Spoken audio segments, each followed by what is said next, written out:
Halo anak-anak semua, apa kabar? Semoga kalian semua dalam keadaan baik-baik saja ya. Hari ini kita akan belajar tentang gaya. Apakah gaya? Ini bukan berbicara tentang gaya rambut, gaya berbicara, atau gaya berpakaian. Perhatikan gambar berikut ini. Sebuah benda mati atau gerobak dapat bergerak jika ada tarikan atau dorongan. Tarikan atau dorongan tersebut disebut gaya.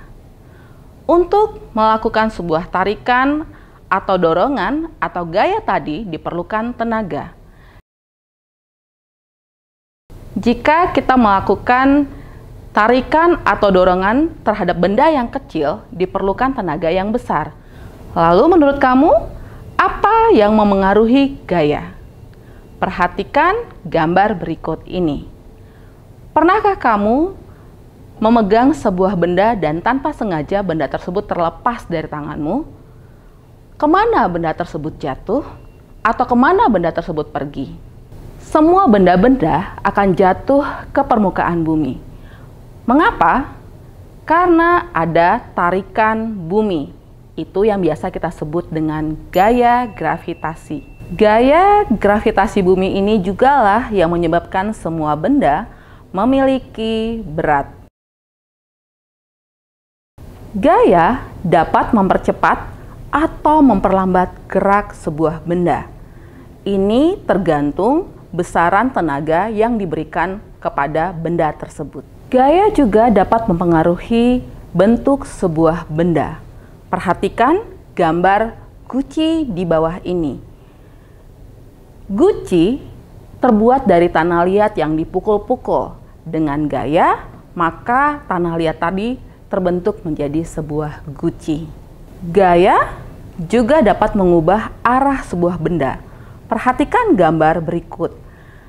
Jika sebuah bola ditendang ke arah kiri, kemanakah bola tersebut akan pergi?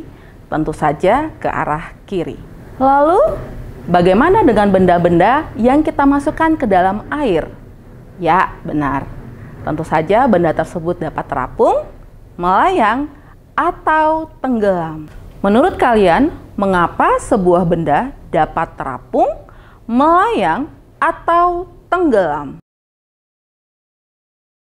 Hukum Archimedes menyatakan bahwa setiap benda yang tercelup, baik keseluruhan maupun sebagian dalam cairan, maka benda tersebut akan menerima dorongan gaya ke atas atau gaya apung. Benda seperti peniti, jarum, jika dimasukkan ke dalam air akan tenggelam. Namun, benda seperti gabus, jika dimasukkan ke air akan terapung. Hal ini disebabkan adanya gaya dorong ke atas atau gaya apung tadi. Mengapa kita dapat melihat telur dapat terapung, melayang, atau tenggelam? Pada awalnya, jika sebutir telur dimasukkan ke dalam wadah yang telah berisi air, telur ini akan tenggelam. Artinya, benda akan tenggelam dalam zat cair bila gaya tekan benda lebih besar daripada gaya tekan ke atas zat cair tersebut. Lalu, mengapa ada telur yang melayang? Telur akan melayang jika kita berikan air tersebut garam. Garam mengubah kandungan zat cair tersebut. Lalu, bagaimana dengan telur yang terapung?